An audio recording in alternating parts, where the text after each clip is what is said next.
Hi beautiful viewers, welcome back ನನ್ನ ಚಾನಲ್ಗೆ. ಎಲ್ಲರೂ ಹೇಗಿದ್ದೀರಾ? ಐ ಹೋಪ್ ಎಲ್ಲರೂ ಚೆನ್ನಾಗಿದ್ದೀರಾ ಅಂತ. ಸೊ ಬನ್ನಿ ಇವತ್ತಿನ ಲಾಗ್ನ ಸ್ಟಾರ್ಟ್ ಮಾಡೋಣ. ಏನು ಎತ್ತ ಅಂತ ಲಾಗ್ನ ಸ್ಕಿಪ್ ಮಾಡಿದೆ ನೋಡಿ, ಗೊತ್ತಾಗುತ್ತೆ ನಾವು ಎಲ್ಲಿಗೆ ಹೋಗಿದ್ದೀವಿ ಅನ್ನೋದು. ಓಕೆನಾ? ಸೊ ನಾವು ಹೋಗ್ತಾ ಇರೋದು ಅರ್ಲಿ ಮಾರ್ನಿಂಗೇ ಬಿಟ್ಟಿದ್ವಿ. ನಾವು ಆಲ್ಮೋಸ್ಟ್ ಒಂದು 5 o'clock ಆಗಿತ್ತು ಅನಿಸುತ್ತೆ. ಆವಾಗಲೇ ನಾವು ಬೆಂಗಳೂರನ್ನ ಬಿಟ್ಟಿದ್ವಿ. ರೀಚ್ ಆಗೋದ್ರೊಳಗೆ 9:30 ಏನೋ ಆಗಿತ್ತು. ಎಲ್ಲಿಗೆ ಏನು ಅನ್ನೋದನ್ನ ನೋಡಿ ಗೊತ್ತಾಗುತ್ತೆ. ಸೊ ಯಾರೆಲ್ಲ ನನ್ನ ಚಾನಲ್ನ ಸಬ್ಸ್ಕ್ರೈಬ್ ಮಾಡದೆ ನೋಡ್ತಾ ಇರ್ತೀರಾ, ಬೇಗ ಹೋಗಿ ಸಬ್ಸ್ಕ್ರೈಬ್ ಮಾಡ್ಕೊಳ್ಳಿ. ಇನ್ನೊಂದು 50 ಜನನಾದರೂ ಸಬ್ಸ್ಕ್ರೈಬರ್ಸ್ ಆದರೆ 200 ಆಗ್ತೀನಿ ಅಟ್ಲೀಸ್ಟು. ಗಾಯ್ಸ್, ನಿಜ ಈ ಸ್ಟಾರ್ಟ್ ಮಾಡಿ ಇದು 100 200 ತಗೊಳ್ಳೋದಿದೆಯಲ್ಲ ತುಂಬಾ ಕಷ್ಟ. ಸೊ ಪ್ಲೀಸ್ ಸಬ್ಸ್ಕ್ರೈಬ್ ಮಾಡಿಕೊಂಡು ಸಪೋರ್ಟ್ ಮಾಡಿ ಅಂತ ಕೇಳ್ತೀನಿ. ನಾವದು ಘಾಟ್ ಸೆಕ್ಷನ್ನ ಎಂಟ್ರಿ ಆಗೋದಕ್ಕಿಂತ ಮುಂಚೆನೇ ಅಲ್ಲಿ ಏನು ಮೇನ್ ದ್ವಾರ ಬರುತ್ತಲ್ಲ, ಅಲ್ಲಿ ಟಿಫನ್ ಮಾಡೋಣ ಅಂತ ನಿಲ್ಲಿಸ್ಕೊಂಡಿದ್ವಿ. ಸೊ ಗೊತ್ತಾಯ್ತಲ್ಲ ನಾವು ಎಲ್ಲಿಗೆ ರೀಚ್ ಆಗಿದ್ದೀವಿ ಅನ್ನೋದು. ಹರ ಹರ ಅಂದರೆ ಹಿಲ್ಸ್ ಮಲೆ ಮಹದೇಶ್ವರ ಬೆಟ್ಟಕ್ಕೆ ಹೋಗಿದ್ವಿ. ಇದು ನಮ್ಮಮ್ಮ ತುಂಬ ಸಲ ಹೇಳ್ತಾ ಇದ್ರು. ನಾನು ಹೋಗಿದ್ದೆ ಆವಾಗ. ಅವರು ಬೇರೆ ರೂಟಲ್ಲಿ ಹೋಗಿದ್ರು, ಅಂದರೆ ತಿರುಪತಿ ಚೆನ್ನೈ ಈ ಥರ ಎಲ್ಲ ಹೋಗಿದ್ರಂತೆ. ಸೊ ನಾನು ಯಾವತ್ತೂ ನೋಡಿರಲಿಲ್ಲ. ನಮ್ಮಮ್ಮ ಅವರು ಎಲ್ಲರೂ ನೋಡಿದ್ರು, ನಮ್ಮ ಅಜ್ಜಿ ತಾತ ಇವರೆಲ್ಲ. ಸೊ ನಮ್ಮಮ್ಮ ಯಾವಾಗ ಹೇಳ್ತಾ ಇದ್ರಲ್ಲ, ನಾವು ಒಂದ್ಸಲ ಹೋಗೋಣ ಹೇಗಿರುತ್ತೆ ನೋಡೋಣ. ನಮ್ಮಮ್ಮ ಒಂಥರ ಎಕ್ಸಾಜರೇಷನ್ ಮಾಡಿ ಹೇಳಿದ್ರು ಅದನ್ನೆಲ್ಲ. ಸೊ ನನಗೊಂದು ಕ್ಯೂರಿಯಾಸಿಟಿ ಇತ್ತು ಯಾವ ಥರ ಇದೆ ಏನು ಅಂತ. ಸೊ ಹೋಗ್ಬಿಡೋಣ ಅಂತ ಹೋಗ್ಬಿಟ್ವಿ. ಬಟ್ ನಮ್ಮಮ್ಮ ಅವಾಗ ನೋಡಿದ್ದಕ್ಕೂ ಇವಾಗಿಂದಕ್ಕೂ ತುಂಬಾ ಅಪ್ಡೇಟ್ ಆಗಿದೆ. ತುಂಬಾ ರೋಡ್ಸ್ ಎಲ್ಲ ಚೆನ್ನಾಗಿದೆ. ಬೇರೆ ಬೇರೆ ಇವಾಗ ಎಲ್ಲ ಅಪ್ಡೇಟ್ಸ್ ಆಗಿದೆ ತುಂಬ. ಅಂದರೆ ದರ್ಶನ ಮಾತ್ರ ಸಖತ್ತಾಗಾಯಿತು. ಪೀಸ್ಫುಲ್ಲಾಗಿ ದರ್ಶನ ಆಗುತ್ತೆ. ಏನು ಅಂತ ಹರಿಬರಿ ಅನ್ಸೋದಿಲ್ಲ. ರಶ್ ಇದ್ದರೆ ಮೋಸ್ಟ್ಲಿ ಆ ಥರ ಆಗ್ಬೋದು. ಬಟ್ ನಾವು ಬೇಗನೆ ಹೋಗಿದ್ದಕ್ಕೆ ಬೇಗನೆ ದರ್ಶನ ಆಯಿತು. ಮತ್ತು ಅಲ್ಲಿ ಏನು ಸ್ಟ್ಯಾಚು ಕಾಣಿಸುತ್ತಲ್ಲ, ಅಲ್ಲಿನೂ ಎಂಟ್ರಿ ಕೊಟ್ಟಿಲ್ಲ. ಈಗಾಗಲೇ ಒಂದು ನ್ಯೂಸ್ ಗೊತ್ತಾಗಿದೆ ಅನಿಸುತ್ತೆ, ಅಲ್ಲಿ ಯಾರಿಗೂ ಎಂಟ್ರಿ ಇಲ್ಲ. ಮತ್ತು ಅಲ್ಲಿ ಏನು ಪ್ರಾಹಿಬಿಟೆಡ್ ಏರಿಯಾ ಅಂತ ಹಾಕಿಲ್ಲ. ಬಟ್ ಸ್ಟಿಲ್ ಅಲ್ಲಿ ಸೆಕ್ಯೂರಿಟಿಗಳು ಹೇಳ್ತಾರೆ ಅಲ್ಲಿಗೆ ಎಂಟ್ರಿ ಇಲ್ಲ ಸದ್ಯಕ್ಕಿನ್ನು ಅಂತ.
ಚೆನ್ನಾಗಿ ಕಾಣ್ತಿದೆ.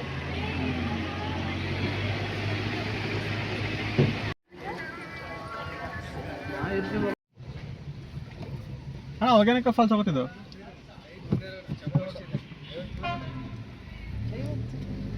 Check post, Tamil Nadu check post ಇದೆ.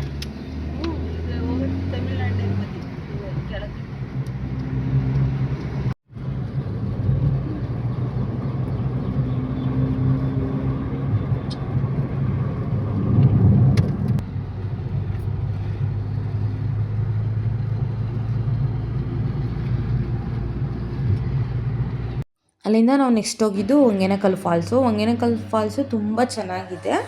ಬೋಟಿಂಗ್ ಆಗಲಿ, ಅದು ಫಾಲ್ಸು ಎಲ್ಲ ತುಂಬ ಚೆನ್ನಾಗಿದೆ. ನೀರು ಕಡಿಮೆ ಇದ್ದಾಗ ಮಾತ್ರ ಇನ್ನೂ ಚೆನ್ನಾಗಿರುತ್ತೆ. ಯಾಕೆಂದರೆ ತುಂಬ ಹತ್ತಿರದಲ್ಲಿ ಹೋಗಿ ನೋಡ್ಬೋದು ಫಾಲ್ಸ್ನ. ಬಟ್ ನಾವು ಹೋದಾಗ ಸ್ವಲ್ಪ ಜಾಸ್ತಿನೇ ಫೋರ್ಸ್ ಆಗಿತ್ತು ನೀರು. ಸೊ ಹಾಗಾಗಿ ಸ್ವಲ್ಪ ದೂರದಿಂದನೇ ನೋಡಿದ್ವಿ. ಆಮೇಲೆ ಅಲ್ಲಿ ಏನಂದರೆ ಅಲ್ಲಿ ಒಂದು ಬಾರ್ಡ್ರ್ ಹತ್ರ ಬಿಡ್ತಾರೆ. ಅಲ್ಲಿ ಹೋಗ್ಬಿಟ್ಟು ನಾವು ಶವರಿಂಗ್ ಎಲ್ಲ ಮಾಡ್ಕೋಬೋದು. ಅಲ್ಲೇ ಎಲ್ಲನೂ ಸಿಗುತ್ತೆ. ಸೊ ಅಲ್ಲಿ ಮತ್ತು ಏನಂದರೆ ಇಲ್ಲಿ ಬೋಟಿಗೆ ನಾವು ಪೇ ಮಾಡಿಬಿಟ್ಟು ಹೋಗೋದಲ್ದೇ ಅಲ್ಲಿ ಅವ್ರ ವೇಟಿಂಗಿಗೆ ನಾವು ಪೇ ಮಾಡಬೇಕು. ಅದನ್ನು ನಾವು ಅವ್ರು ಯಾರು ಮಾಡ್ತಾ ಇರ್ತಾರಲ್ಲ, ಬೋಟಿಂಗ್ ಕರ್ಕೊಂಡು ಹೋಗಿರ್ತಾರಲ್ಲ, ಅವ್ರ ಜೊತೆ ಡೀಲ್ ಮಾಡಿಕೊಂಡು ನಾವಲ್ಲಿ ಅವ್ರಿಗೆ ಪೇ ಮಾಡಿಬಿಟ್ಟು ಇಷ್ಟು ಅವರ್ಸು ನಮಗೆ ವೆಯ್ಟ್ ಮಾಡಬೇಕು ಅಂತ ಹೇಳಿದರೆ ಅವ್ರು ವೆಯ್ಟ್ ಮಾಡ್ತಾರೆ. ಆ ಥರ ಡೀಲ್ ಮಾಡ್ಕೊಂಡು ಹೋಗಬೇಕು. ಬೋಟಿಗೆ ಸಪ್ರೇಟು, ನಾವಲ್ಲಿ ಹೋಗಿ ಶವರಿಂಗ್ ತೊಗೊಳೋದಕ್ಕೆ ಸಪ್ರೇಟಾಗಿರುತ್ತೆ. ಸೊ ಫಸ್ಟಿಗೆ ಇವರು ಆ ಥರ ಏನೂ ಹೇಳಲ್ಲ, ಅಲ್ಲಿ ಹೋದ್ಮೇಲೆ ಸ್ಟಾರ್ಟ್ ಮಾಡ್ತಾರೆ ಎಲ್ಲದನ್ನು. ಸೊ ಹೋಗ್ಬೇಕಾದ್ರೆ ನೀಟಾಗಿ ಕ್ಲಾರಿಟಿ ಇಟ್ಕೊಂಡು ಹೋಗಿರಿ. ಅಂದರೆ ಮಾತ್ರ ತುಂಬ ಚೆನ್ನಾಗಿದೆ. ಬಟ್ ರೀಚ್ ಆಗೋದಕ್ಕೆ ಮಾತ್ರ ರೋಡ್ಸು ತುಂಬಾ ಕೆಟ್ಟದಾಗಿದೆ. ಎಷ್ಟು ಕೆಟ್ಟದಾಗೆ ಅಂದರೆ ಒಂದು 1 ಅವರ್ 1.5 ಅವರ್ ರೀಚ್ ಆಗೋದ್ರು 3 ಅವರ್ಸ್ 3.5 ಅವರ್ಸ್ ಅವರಿಗೂ ಟೈಮ್ ತಗೊಳುತ್ತೆ, ಅಷ್ಟು ರೋಡು ಒಳಗಡೆ ಕೆಟ್ಟದಾಗಿದೆ. MMLಸಿಂದ ಡೌನಲ್ಲಿ ಬರುತ್ತೆ ಅನಿಸುತ್ತೆ, ಡೌನಿಗೆ ಹೋಗೋವರೆಗೂ ಚೆನ್ನಾಗಿದೆ, ಯಾಕೆಂದರೆ ಅದೆಲ್ಲ ಮೇನ್ ರೋಡು. ಅದರಿಂದ ಒಳಗೇನು ಹೋಗ್ತೀವಿ ಹೊಂಗೇನಕಲ್ ಫಾಲ್ಸಿಗೆ ಹೋಗೋದು, ಅಲ್ಲಿ ಮಾತ್ರ ತುಂಬ ಕೆಟ್ಟದಾಗಿದೆ ರೋಡು. ಸೊ ಇದು ಮಾತ್ರ ಫಾಲ್ಸ್ ಮಾತ್ರ ತುಂಬ ಚೆನ್ನಾಗಿದೆ. ವೀಕೆಂಡ್ಸಲ್ಲಿ ಹೋದರೆ ರಶ್ ಇರುತ್ತೆ ಆಬ್ವಿಯಸ್ಲಿ, ವೀಕ್ ಡೇಸಲ್ಲಿದ್ದರೆ ಆರಾಮಾಗಿ ಹೋಗ್ಬೋದು. ಒಂದು ಬೋಟಿಗೆ 1200 ಎಷ್ಟೋ ಮಾಡ್ತಾರೆ. ಒಂದು ಬೋಟಲ್ಲಿ 4 ಜನನ ಕರ್ಕೊಂಡು ಹೋಗೋದು, 4 ಜನ, ಅದ್ರ ಜೊತೆ ಅವರೊಬ್ಬರು. ಯಾಕೆಂದರೆ ನೀರಲ್ಲಿ ಮಿಡಲ್ಲಿಗೆ ಹೋಗ್ತಾ ಹೋಗ್ತಾ ತುಂಬ ಫೋರ್ಸ್ ಆಗಿರೋದ್ರಿಂದ ಅವೇನು ತೆಪ್ಪಗಳು ಉಲ್ಟಾ ಆಗಿಬಿಡ್ತವೆ ಅಂತ ಅವರು ಜಾಸ್ತಿ ಜನನ ಕರ್ಕೊಂಡು ಹೋಗಲ್ಲ. ಸೊ ಇಷ್ಟು ಜನ ಅಂತ. ನಮ್ಮ ಅಮ್ಮಂಗೆ ಸ್ವಲ್ಪ ಇದು ನೀರಿಂದು ಫೋಬಿಯಾ, ಅವರು ಈ ಥರ ಎಲ್ಲ ಬರಲ್ಲ, ಅವ್ರು ನಾರ್ಮಲ್ ಬೋಟಲ್ಲಿ ಹೋಗೋದಕ್ಕೇ ಹೆದರ್ತಾರೆ. ಸೊ ಅವರು ನಾನು ಬರಲ್ಲ, ನೀವು ಅಷ್ಟೇ ಹೋಗ್ರಿ, ನಾನು ವೀಡಿಯೋ ಎಲ್ಲ ಮಾಡ್ತೀನಿ ಇಲ್ಲಿಂದ ಅಂತ ಎಲ್ಲ ಹೇಳಿದ್ರು. ಅದಕ್ಕೆ ನಾವು ಹೋದ್ವಿ. ತುಂಬ ಚೆನ್ನಾಗಿತ್ತು, ತುಂಬ ಚೆನ್ನಾಗಿ ಮಜಾ ಮಾಡಿದ್ವಿ. ಸ್ಟಾರ್ಟಿಂಗ್ ಅಷ್ಟೇ ಏನೂ ಅನ್ನಿಸ್ಲಿಲ್ಲ, ಮಿಡ್ಲಿಗೆ ಹೋಗ್ತಾ ಹೋಗ್ತಾ ಎಲ್ಲ ಚೆನ್ನಾಗಿ ಅವರೆಲ್ಲ ಹೇಳ್ತಾಯಿದ್ರು ಯಾವ ಥರ ಏನು ಅಂತ. ಅದನ್ನೆಲ್ಲ ಕೇಳ್ಕೊತ ಒಳ್ಳೆ ಮಜಾ ಮಾಡ್ಕೊತ ಹೋದ್ವಿ. ಮಿಡ್ಲಲ್ಲಿ ಅವರೊಂದು ಹಿಂಗೆ ರವಂಡ್ ಹಾಕ್ತಾರೆ, ಅದು ಮಾತ್ರ ಸಕ್ಕತ್ತಾಗಿತ್ತು. ಮೋಸ್ಟ್ಲಿ ಅದು ವಿಡಿಯೋ ಹಾಗೆ ರಾ ಕ್ಲಿಪ್ ಹಾಕ್ತೀನಿ ನೋಡಿ.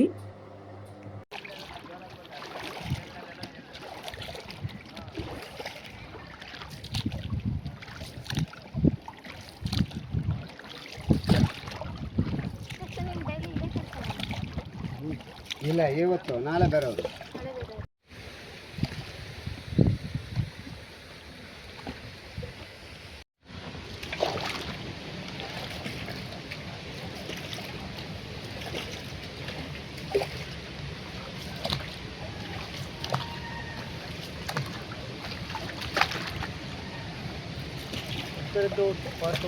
ಗಾಡಿ ಇಲ್ಲಿಂದ ಸ್ವಲ್ಪ ಹತ್ತಿರ ಹೋಗ್ತದೆ, ಈ ಕನ್ನಡ ಹೋಗಿದ್ದಾರೆ.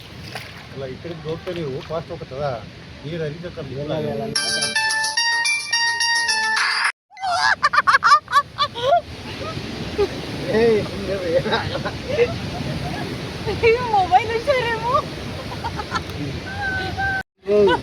ಏನಾಗಲ್ಲ ಅಲ್ಲೇ ಸಾರಿ ಸರ್, ನೀರೆಲ್ಲ ಸಾರಿ ಹಿಂದಕ್ಕೆ ಸರಿ.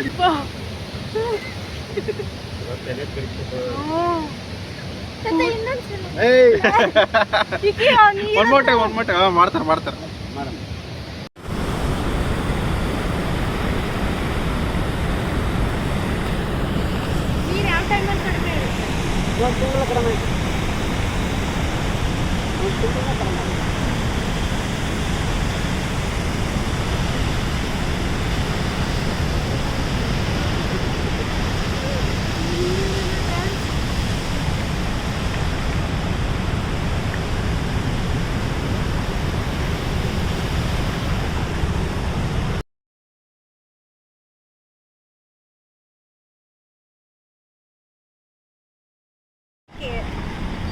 ನೀನು ಹೋಗಿದ್ದಲ್ಲ,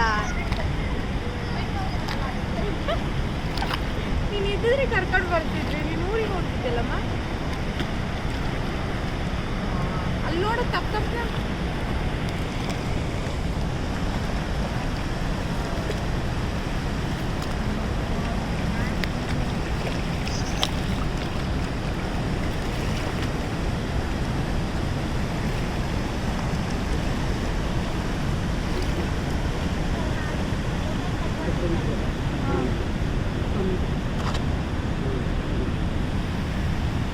ಓಕೆನಾ? ನೋಡ್ಸಕ್ಕಿ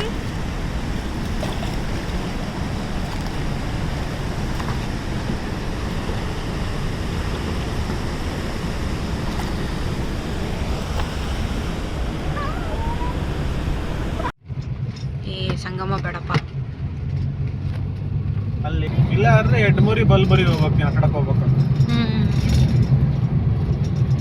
ಅಲ್ಲ,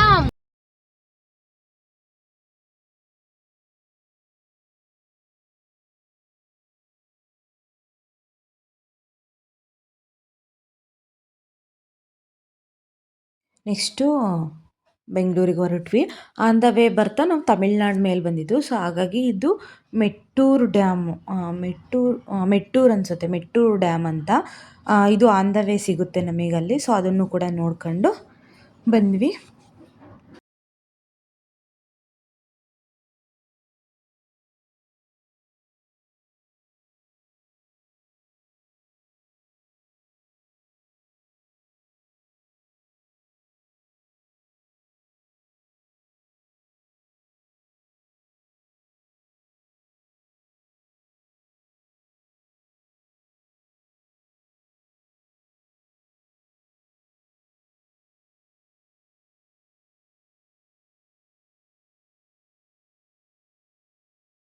ಸೊ ನಾವೆಲ್ಲ ಮುಗಿಸ್ಕೊಂಡು ಮನೆ ರೀಚ್ ಆಗೋದ್ರೊಳಗೆ ಆಲ್ಮೋಸ್ಟ್ 9:30 ಏನೋ ಆಗಿತ್ತು. ಆನ್ ದ ವೇ ಡಿನ್ನರ್ ಕೂಡ ಮುಗಿಸ್ಕೊಂಡು ಬಂದುಬಿಟ್ಟಿದ್ವಿ. ಮನೇಲಿ ಏನು ಕೆಲಸ ಇರಲಿಲ್ಲ. ಸೊ ಹಾಗಾಗಿ ಆ ಪಪ್ಪ ಮಮ್ಮಿ ಏನು ಡಿಸೈಡ್ ಮಾಡ್ಕೊಂಡಿದ್ರು ಅಂದರೆ ನಾವು ಹಂಗಿಂದ ಹಂಗೆ ಹೋಗ್ಬಿಡೋಣ ಊರಿಗೆ ಅಂತ. ಬಟ್ ತುಂಬ ಟೈಮ್ ಇದ್ದಿದ್ದರಿಂದ ಮನೆಗೆ ಕೂಡ ಬಂದಿದ್ದರು. ಆಮೇಲೆ ಇನ್ನೊಂದೇನು ಅಂದರೆ ಸಖಿ ಇರಲಿಲ್ಲ ನಮ್ಮ ಆ್ಯನಿವರ್ಸರಿಲಿ. ಅವಳು ಊರಿಗೆ ಹೋಗಿದ್ಲು. ಅವಳು ನೋಡಿರಲಿಲ್ಲ ಇವರು. ಸೊ ಹಾಗಾಗಿ ಅವಳನ್ನು ನೋಡ್ದಂಗೆ ಆಗುತ್ತೆ. ಅವತ್ತು ವಾಪಸ್ ಬಂದಿದ್ದರು ಮಾರ್ನಿಂಗು. ಬಟ್ ನಾವು ಮಾರ್ನಿಂಗು ಟ್ರಿಪ್ ಹೋಗಿದ್ವಿ. ಹಂಗಾಗಿ ಅವಳನ್ನು ನೋಡ್ದಂಗೆ ಆಗುತ್ತೆ. ಅವಳ ಜೊತೆ ಕೂಡ ಟೈಮ್ ಸ್ಪೆಂಡ್ ಮಾಡ್ದಂಗೆ ಆಗುತ್ತೆ. ಸ್ವಲ್ಪ ಹೊತ್ತು ಟೈಮ್ ಇತ್ತಲ್ಲ ತುಂಬ. ಸೊ ಹಾಗಾಗಿ ಮನೆಗೆ ಬಂದಿದ್ದರು. ಸೊ ಮನೆಗೆ ಬಂದು ಸ್ವಲ್ಪ ಹೊತ್ತು ರೆಸ್ಟ್ ಮಾಡಿ ಅವಳ ಜೊತೆ ಆಟ ಆಡಿ ಅವ್ರನ್ನ ನಾವು ಕುಡ್ಲುಗೇಡಿಗೆ ಡ್ರಾಪ್ ಮಾಡಿದ್ವಿ. ಅಲ್ಲಿಂದ ಅವ್ರು ಬಸ್ಸಿಗೆ ಹೋಗ್ತೀವಿ ಅಂತ ಹೋದರು. ಯಾಕೆಂದರೆ ನಮಗೆ ಮತ್ತೆ ವಾಪಸ್ ಬರೋದ್ರೊಳಗೆ 12 o'clock ತುಂಬ ಟೈಮ್ ಆಗಿಬಿಡುತ್ತೆ ಅಂತ ಹೊರಟ್ರು ಹಾಗೇ. ಸೊ ಇವಳು ತುಂಬ ಚೆನ್ನಾಗಿ ಎಂಜಾಯ್ ಮಾಡಿದ್ಲು. ಅವ್ರ ಜೊತೆ ತುಂಬ ಚೆನ್ನಾಗಿ ಮಾತಾಡಿದ್ಲು. ಎಲ್ರಿಗೂ ಒಂಥರ ಖುಷಿ ಆಯಿತು. ಅವಳೊಂಥರ ರಿಫ್ರೆಶ್ಮೆಂಟ್ ಅನಿಸುತ್ತೆ ನನಗೆ ಸಖಿ. ಅವಳು ನೋಡಿದಾಗೆಲ್ಲ ಒಂಥರ ಅನಿಸುತ್ತೆ. ಸೊ ಈ ವ್ಲಾಗ್ ನೀವು ಕೂಡ ಎಂಜಾಯ್ ಮಾಡಿದ್ದೀರಾ ಅನ್ಕೊತೀನಿ. ಎಂಜಾಯ್ ಮಾಡಿದರೆ ಲೈಕ್ ಮಾಡೋದನ್ನ ಮರಿಬೇಡಿ. ಮುಂದಿನ ವ್ಲಾಗಲ್ಲಿ ಸಿಗ್ತೀನಿ. ಅಲ್ಲಿವರೆಗೂ ಟೇಕ್ ಕೇರ್. ಬಾಯ್.